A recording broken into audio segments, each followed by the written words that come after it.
Nobel পুরস্কারের ইতিহাসে কোন দেশগুলো সবচেয়ে বেশি সাফল্য পেয়েছে? আজ দেখব শীর্ষ 5 দেশ। নম্বর 5, সুইডেন।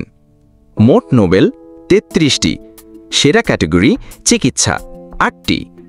মজার তথ্য, নোবেল পুরস্কারের জন্মভূমি সুইডেনই প্রথম নোবেল পুরস্কারের ধারণা দিয়েছিল।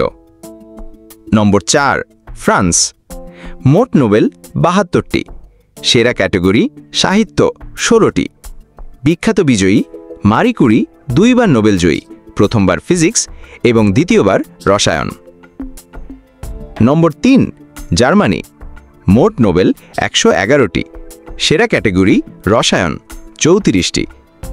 আইকনিক বিজয়ী অ্যালবার্ট আইনস্টাইন ফিজিক্স পুরস্কার 1921 সালে পেয়েছিলেন। নম্বর 2, যুক্তরাজ্য। আপনারা হয়তো অনেকেই ইংল্যান্ড নামেই চিনবেন।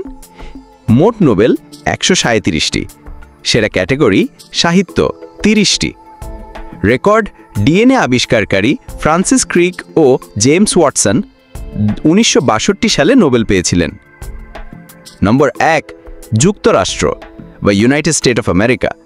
মোট নোবেল 403টি, সেরা ক্যাটাগরি অর্থনীতি 60টি। বিশ্ববিদ্যালয়ের অবদান, হার্ভার্ড এবং মিড বিশ্ববিদ্যালয়ের গবেষকরা বেশি নোবেল পুরস্কার পেয়েছেন। তাহলে কোন দেশের অবদান সবচেয়ে বেশি মনে হলো? কমেন্টে জানান এবং সাবস্ক্রাইব করতে ভুলবেন না।